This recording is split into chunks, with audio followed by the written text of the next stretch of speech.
Good evening and welcome to another edition of The Elephant in the Room with the Elephant. And today, once again, as part of our monthly discussions with the esteemed Professor Makau Mutua, all the way from the State University of New York at Buffalo in New York. As I've said before, Professor Makau Mutua is one of our most prominent human rights advocates for several decades, founder of the Kenya Human Rights Commission, chairman of the Kenya Human Rights Commission, and also one of our most incisive political commentators. Prof, karibu. It's afternoon in New York, it's in the evening here. I'll jump straight into it, Prof. I've noticed some of your comments on social media around the advisory that Chief Justice Maraga gave to the President with regard to the 2/3 gender rule, and that essentially seems to mean that the Parliament is, as it is currently constituted, is unconstitutional. Therefore, essentially he's given an instruction to the President to disband Parliament, and we're going to an election. And I wanted to get your perspective on that first, as a decision, and what it means and what its implications are. Well, thank you so much, John, for having me again. I'm glad to be here with you and with you to speak with our fellow Kenyans and friends of Kenya, everywhere. So on the Chief Justice Maraga's opinion or advisory, which I like to call an edict, or an instruction that he has exercised pursuant to a constitutional provision of the 2010 Constitution, it's really akin to exploding a nuclear weapon in the middle of the country and dropping that nuclear weapon on a hapless population that is besieged really from all sides. Yes. But it is an opinion or an edict that should be thought about in several ways. Yes. The first thing to think about really is that it's provided for in the Constitution, yes, and so therefore it's a fiat. Okay. It's an edict, it's a fiat. So the language that is used in the Constitution is a language of compulsion. Yes. And the power given to the CJ to issue the opinion is like a mallet. Okay. That he wields against the political branches of the government, yes, both the executive, but also the the legislature. Now, it's important to understand how we got here. Yes. And so I'd like to reprise some of that history so that I can put it in context. So in 2012, the Supreme Court of Kenya issued an advisory opinion on the 2/3 gender rule. Yes. Kenyans will remember that the majority of the judges in that particular opinion held that the 2/3 gender rule was a constitutional provision that did not need to be implemented immediately, that it could be achieved progressively. Yeah. Okay. That and one of the things that really was surprising to me in the issuance of that opinion, and the judges sitting on that bench, was that a former feminist and member of the civil society, Justice Jokindungu, was one of those who held that that provision should have been realized progressively. It is also in the same opinion that Chief Justice Mutunga, who in what I regard as his most important, as his hallmark moment on the court really, wrote a very strongly worded dissent. And in that dissent, Chief Justice Mutunga held that the 2/3 gender rule had to be implemented immediately, and in any case, no later than the 2013 elections. I believe that he was the only dissenting voice in that ruling.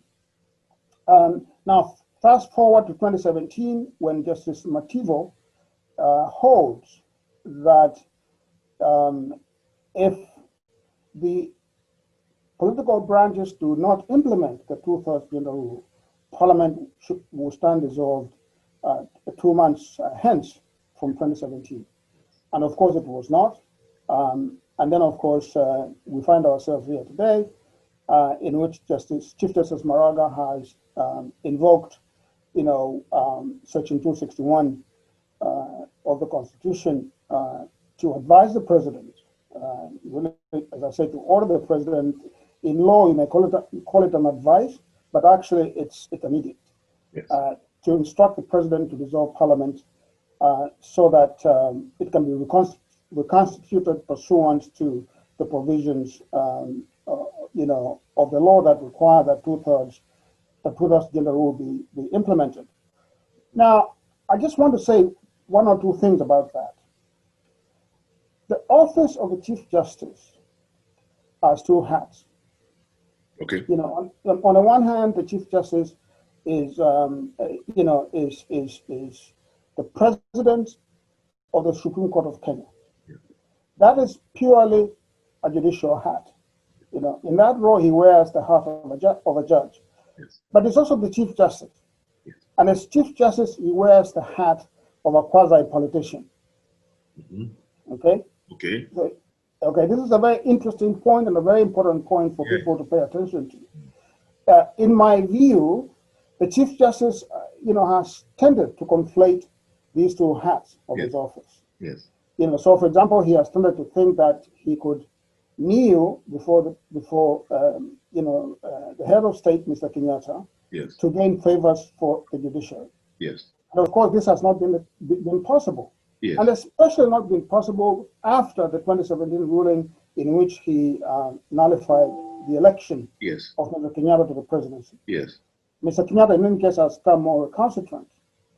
So my view about the Chief Justice is that he is involved in a kind of internecine conflict Yes. with Mr. Kenyatta, Yes. in which there's a lot of one-upmanship Yes. between the two of them. Yes. Now, I want to make it clear, John, that I'm not saying that the Chief Justice was wrong in issuing that opinion, Yes. that instruction. Yes. But my problem is in the timing of the issuance of that opinion. Yes.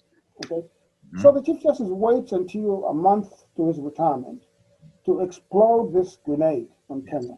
Yes. When, of course, now he's a lame duck, his voice is muted. There Yes. really is not much that he can do. Yes. And then he leaves the country essentially on tenterhooks. Mm-hmm. So I think that's kind of irresponsible, if you ask me. Yes. Mm-hmm. Yeah, but he's done it.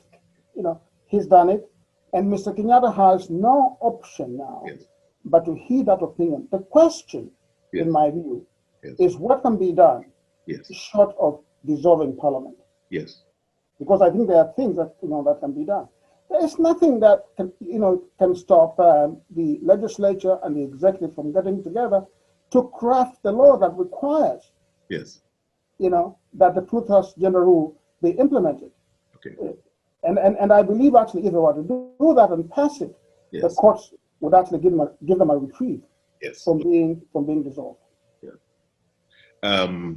There are those who argue, though, that after his edict, this parliament no longer has the it's unconstitutional, and therefore, Yes. can it pull off what you're this question I've been asking: can it even spend money? It's been. Yes. I think there's that argument there. The problem with that argument, as compelling as it is, Yes. it's a design problem. Okay. You see, in Naivasha, the people who drafted the Constitution, the framers of the Constitution, did not want to adopt the two-thirds gender rule. They were not interested in that. No. So they never really actually thought about it seriously. Yes. So what they did there was a very poor job of draftsmanship. Okay. I think there is, evidence on the record that there was a lot widespread opposition to this two-thirds gender rule Yes. in Ivasia. So they ended up basically putting together a hodgepodge without a timeline, without a procedure for implementation, without, what would happen consequentially if it was not done properly. So it's a very murky question. Yes. So for example, when the Chief Justice issues the edict, yes, what is the timeline between that and the dissolution of Parliament? Yeah. This is not clear. So that's why I'm saying that they can conceivably, because of the policy implications of dissolving Parliament, because there are policy questions, correct, there that are there, and going to an election, yes, just 2 years to another election. I mean, there are very serious, weighty questions. So I think for me, the best course of action to take is for the legislature and for the executive to come together very quickly to pass a law, and then to force the courts to revisit the question. Okay. Let me just change tack a little bit. We'll come back to the judicial aspect, but what, in your opinion, Prof, are the political implications of this? As you said, we are just a couple of years away from a consequential election. Major political realignments are underway. We have a Building Bridges initiative that has been cooking for a while, and we've been waiting for the final report that also anticipated constitutional changes to expand the executive and for inclusivity, etc., etc. We have the implosion of the ruling party, the Jubilee Party, imploding. We have President Kenyatta and former Prime Minister Raila Odinga now working more closely together, and sort of the alienation of the Deputy President William Samoei Ruto. So there's a lot happening politically. It's a very confused and fluid situation. What does this do in this kind of context? You've talked about the timing, but how does this affect our politics at this time? As you said, one of the things that has struck me is that when the Supreme Court ruled on the conduct of the elections in 2017, on the 1st of September 2017, there was an immediate sort of electrifying reaction, whether you like the decision or not, across the country and across the world, Africa and across the world. This time, which, after this decision on the two-thirds gender rule, which I think is a far more consequential decision, the country is stunned. And I think partly it's because of, this political morass, swirling political morass into which, as you described, this grenade has been thrown. And I just need to give me sort of your perspective of how this affects our politics, and what could go right, what should go right, and what could go wrong at this particular moment. So John, we have a broken political landscape, and our political landscape has been broken for a very long time. It was broken soon after independence with the mutilation of the independence constitution by President Kenyatta, Jomo Kenyatta. We have never really healed or repaired our country since then. We had a very long period from the 80s to the 2000s in which we debated a new national charter to reimagine, Kenya as an idea, not simply as a geographic place, but as an idea. It turns out that despite the euphoria that accompanied the referendum to approve the 2010 Constitution, that it appears to me that the populace, both the populace and the political elites, have not really come to terms with what it means to run a liberal state. They just have not come to terms with that. And I think, so we agreed on this charter, which gives us essentially the normative framework of a democratic constitution. Yes. But that does not resonate with the people. It does not resonate with the political elite. Yeah. So we have all these institutions. We have the parliament, we have the judiciary, we have the executive, none of whom really is performing their functions the way they ought to perform those functions in a liberal democracy. Okay. Yeah. So that is the first problem that we have here. In my view, the failure to enact the two-thirds gender rule is really a part of this, inability to intellectually submit ourselves as a country, culturally, to the liberal constitution. So that is the first thing that we ought to understand. So when you have an illiberal society, which is what we have, when you have an illiberal society with a veneer of liberalism, what happens is that none of the institutions function properly. Yes. Okay. Yeah. Consequently, what you have is the ability of demagogues to rise up in that vacuum. Yes. Number one, and number two, for the state to act like an ogre. Yes. And to grab more power than they're supposed to grab, and to be impermeable to constitutional predicates. So for example, you have, Mr. Kenyatta on the one hand, and if I have my druthers correct here, Mr. Kenyatta is not going to do anything about this edict from Mr. Maraga. Mm-hmm. Mm-hmm. That's my sense. Yes. And I think the country will be powerless to force him to do anything. Yes. Yep. That's my sense. Okay. And from all appearances, the courts will be paralyzed. Yes. Because the courts themselves, tend to be paralyzed at a moment of crisis when they confront the head of state. Yes. So for example, what we saw in 2017 in the rerun of the election, after the election was annulled. Yes. So the Supreme Court comes out and issues this decision that shakes the entire universe, including Kenya. Certainly shakes the entirety of the African continent. Yes. But just soon after that, Justice Maraga and his justices, his fellow justices, disappear, run to the hills to hide when they are confronted with a challenge to stop the rerun. Yes. Okay. So they collapse, right? They just fall flat on their faces. So I have no, I'm not going to kid myself to think that the courts will come back and rescue, Kenya from this grenade that Maraga has exploded when Mr. Kenyatta refuses to dissolve parliament. Okay. It will not happen, that way myself, because then the courts are compromised in Kenya. They're just compromised courts. And I think what the problem here is, John, is that, the justice should really have tried, in the Chief Justice, should really have tried to mobilize Kenyans. Yes.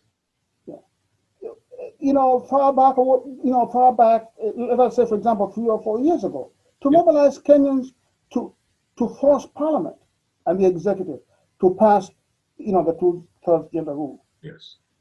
Use the public, use the political hat of the Chief Justice to talk to Kenyans about the necessity of this. Yes. Then warn the executive and warn the legislature.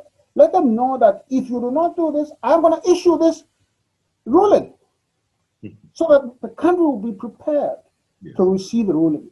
Okay. Maraga never prepared the country to receive the ruling. And that's why you see that people are not in the streets demanding that this be implemented. That's right. And forcing Mr. Kenyatta to implement it, forcing the legislature to carry through, with this advisory. So I would say that that if Chief Justice Maraga had done his political homework, and prepared the country, the political branches would have no choice but to accede to this opinion that he has issued. So where does that leave the Building Bridges initiative in this context now? There are those who have said, well, that's the end of the Building Bridges initiative. Parliament is going to vote, etc. Then there are those so a lot is going to depend on what I call the full belly thesis. Yes. Of the of the members of Parliament. Yes. You know, the members of parliament are going to weigh their options Yes. based upon their own financial, you know, situation. Yes. Because that is what comes first to them. It is not representing the people of Kenya. Yes. You know, these guys are worried about their stomachs, Yes. essentially. Yes. So they're going to catch it. They're going to ask themselves, you know, is it more beneficial to us Yes. for us to embrace the Building Bridges initiative?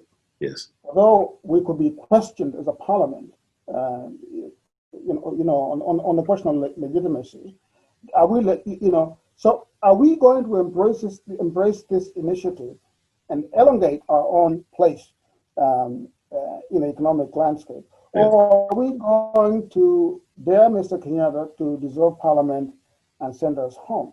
Yeah. Now, I've heard some noises Yes. from Mr. Ruto's side, Yes. you know, pushing very hard, telling Mr. Kenyatta, you know, come on, you know, disband us and let us go to the ballot box. I think that's a little hot air, if you ask me. You know, I don't think that Mr. Ruto's side is prepared to go to an election. I don't think that Mr. Kenyatta's side is prepared to go to an election. Yes. Many of these members of parliament, you know, live from hand to mouth. Yes.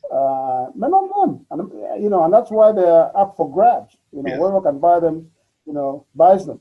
Yes. You know, so my own sense is that when push comes to shove, and it's going to come, and push is going to come to shove very soon, Yes. the members of parliament are going to embrace this is, and mark my word, Yes. they're going to embrace the Building Bridges initiative Okay.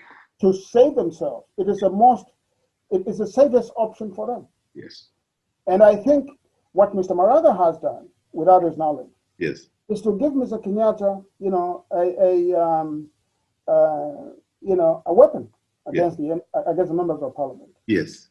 Because Mr. Kenyatta is going to wave this weapon, Yes. you know, and toy with them Yes. and threaten them with dissolution, Yes. and force them to embrace the Building Bridges initiative, or be damned to go back to the electorate. That's interesting, and it's something that people have been speculating about here. Where, you know, what in your opinion,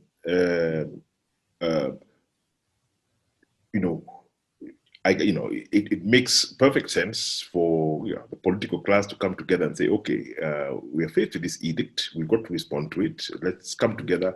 A vehicle already exists in the Building Bridges initiative, and let's use that and write that and make all the.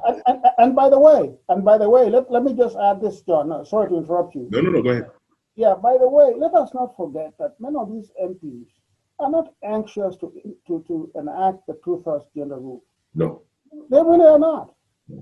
We are talking about, you know, members of parliament, the men especially. Yes. Most of whom are just misogynists. Yes. Yeah. You know, who don't like women. Yes.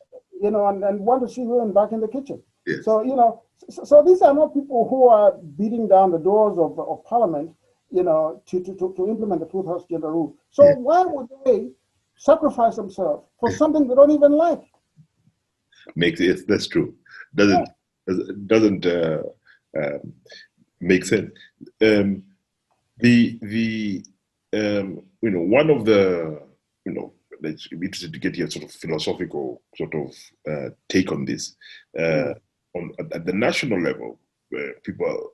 One of the questions that people have been asking is that this continuous habit that our political class has of kicking the political ball into the judiciary, it just, you know, doesn't seem ideal. It's not the neatest way. You know, politicians are supposed to sit, compromise, discuss, you know, representing their constituencies, and come to an accommodation via which the country can move forward. The moment you transfer political issues into the judiciary, you know, the judiciary themselves are very constrained by the laws that which they're implementing. So sometimes, you know, you get a more imperfect political solution out of the judiciary than you'd get out of the negotiations and deal making and you know that the politicians do.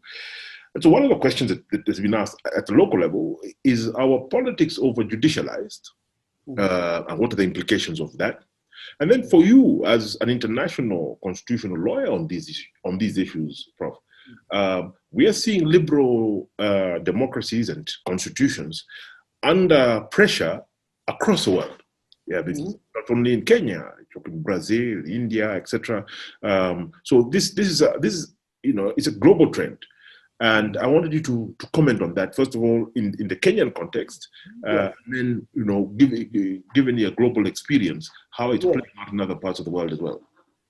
Yeah, John, the judiciary is the last refuge for a third political class. As you correctly point out, in a democracy, political questions are supposed to be sorted out in the give and take between the political branches. The judiciary is not equipped to settle political questions. That is not the purpose of the judiciary. If you look at, for example, mature democracies, they step into political questions only when there's an absolute deadlock between the Congress, if you will, on the one hand, or the legislature and the executive on the other. And in those mature democracies, the political branches, try to work together to resolve the thorniest issues.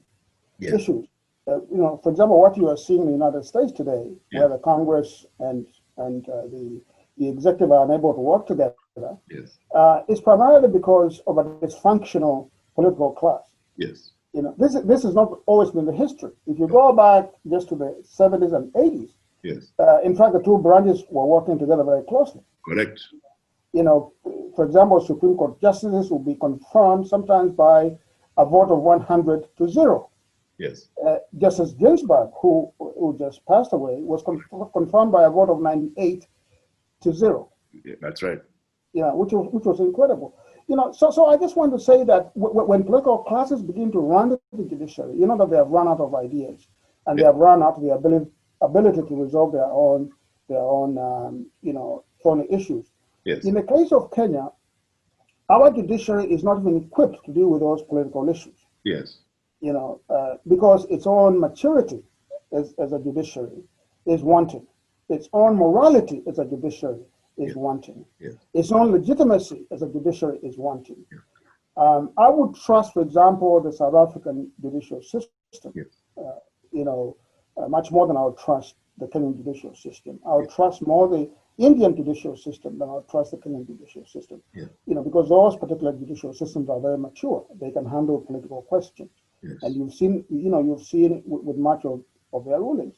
If you look at the Kenyan judiciary, you'll be hard pressed to point to a landmark jurisprudential opinion that contributed to the construction or to a legal breakthrough in Kenya. You just will not find it. You will find, of course, the nullification of the 2017 election. But that was in the decision itself. It was not in the reasoning. Of the case. We those are two different questions. That's right.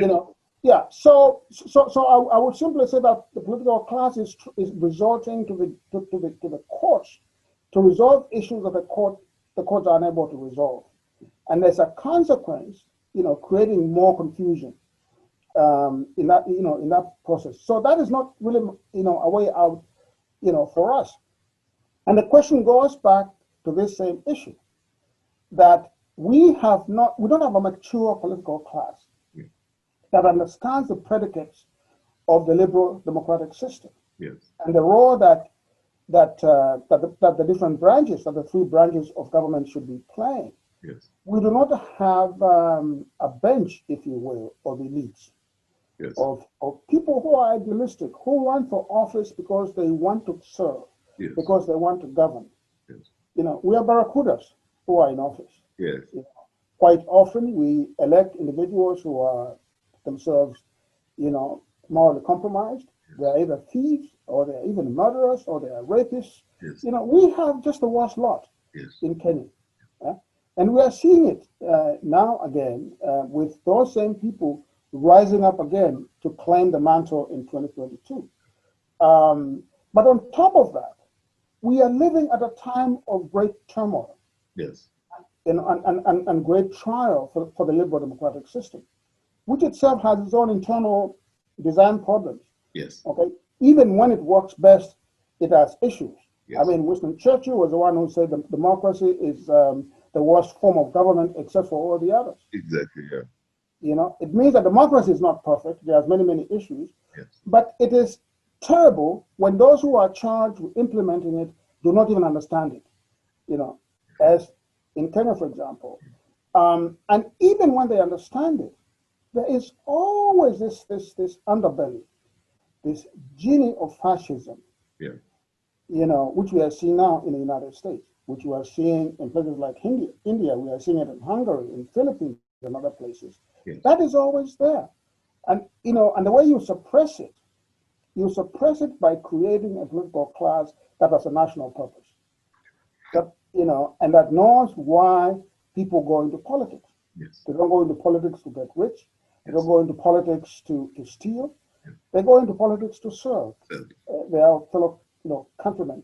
And I should also add here, John, you know, if you study history yes. Of the world, you will realize that no society ever advances without a great political elite. Okay. Yeah, that's true. It just never happened. It has never happened. You know, the elite must be well schooled. The elite must understand the purpose of government. The elite must have a national interest at heart, not the personal interest. This really is the bane of our politics in Kenya. And of course, you know, the elite cannot be fragmented so deeply along ethnic lines that nothing can happen, which is also part of our problem. Yeah. You know, time always runs away when we speak, Prof. But I want to throw in one last question. Yes. This one is purely political. I'm sure you're following the developments here, and I'll be keen for your opinion. You know, there's, you know, William Ruto has politically cultivated what is fairly successfully what is being called the hustler narrative of the narrative that he's the son of poor parents, grew up in poverty, pulled himself up by his bootstraps, and he represents, you know, we have a young population and that is aspirational, and this narrative seems to resonate.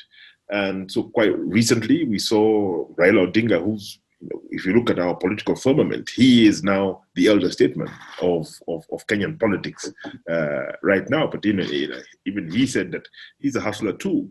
And Mr. Kalonzo Musyoka, I think, in the past 48 hours, has been reported as having said the same thing. And so there's a narrative that has kicked in that was taken as a bit of a joke when it started, but seems to have gained some traction. And Mr. You know, Mr. Ruto has propagated it with some success. I mean, when you look at some of the opinion polls, he's, you know, especially amongst the younger demographic, he has support that people would not have anticipated, say in 2013, 2014, if we're having this conversation, even as recently as 2017. So something seems to have flipped. And I wanted to just to get your opinion on developments as we go into the 2022 general election.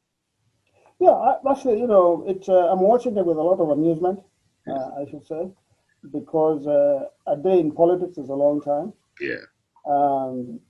Just to make a couple of points here. The first point is that I think both Mr. Odinga and Mr. Kalonzo are exhibiting undue panic. Mm-hmm.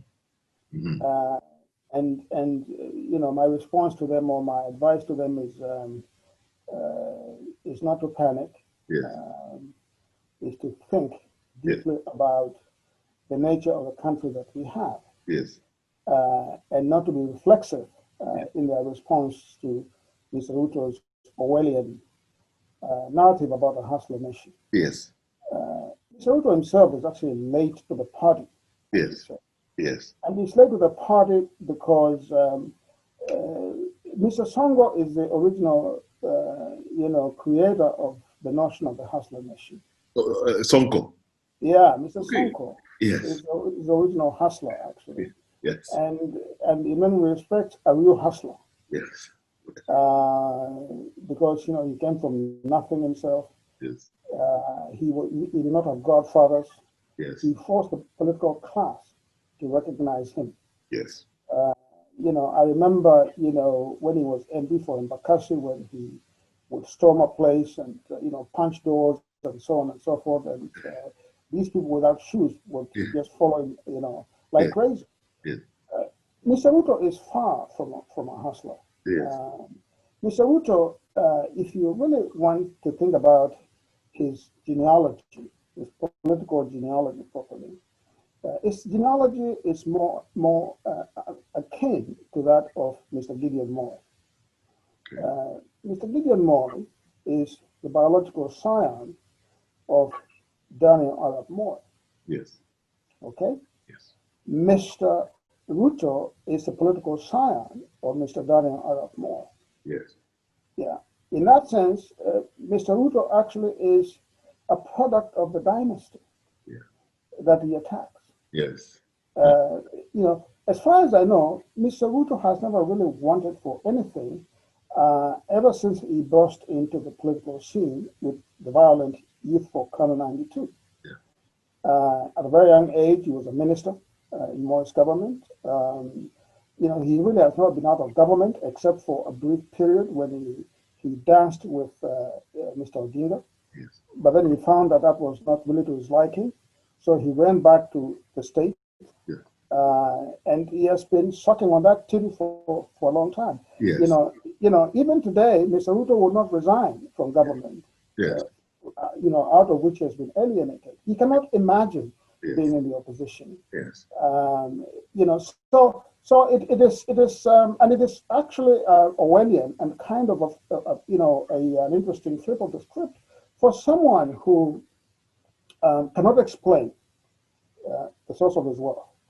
I just remember, when he was cornered on BBC's Hard Talk, and I think this inquisitor there, because I think it's like an inquisition. This inquisitor there basically asks him, we have all these riches, you have all these cars, you have all these helicopters, you have all these monies. Where did you get all of it from? Yes. And Mr. Ruto could not actually explain where it all came from. We know that he gives a lot of money to churches and so on.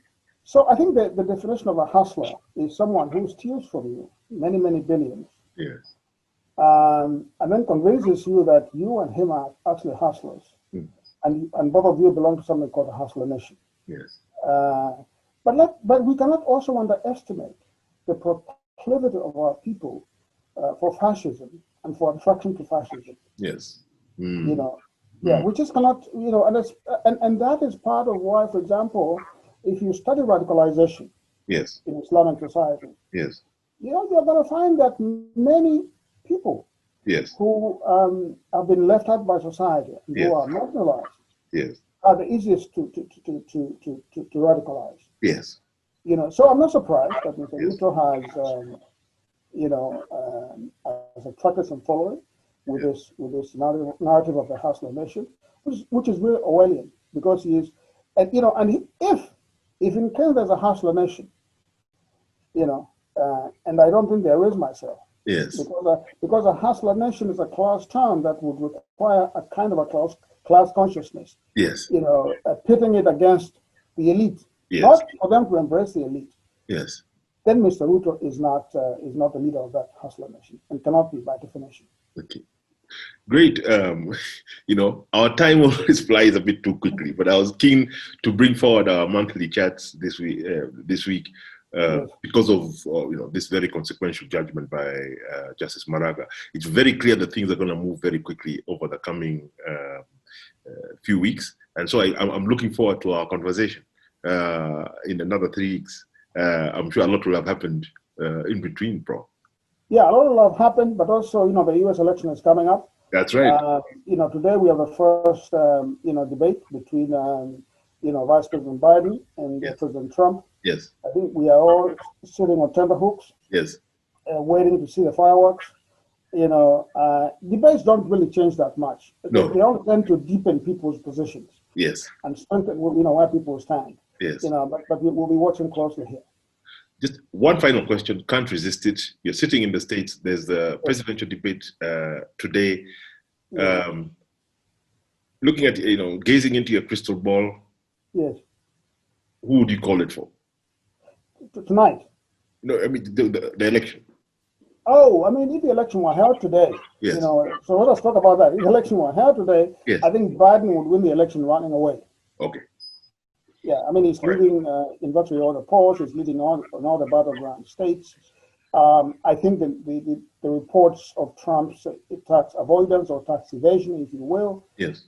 Have just solidified people's views about what a cheat and a crook he is, yes. What a hustler, in fact, he is. Yes. In the most malignant, meaning of that term. Yes. Hustler. So no, I would call it for Biden. But of course, in American politics, there's always what we call the October surprise. Yes. So something else might be hiding in the bushes and surprise us. Okay. Great. Thank you. Prof, when we talk next time, I'm sure we'll be in October and we'll discuss if the potential surprise. I look forward to it very much, and thank you for having me today.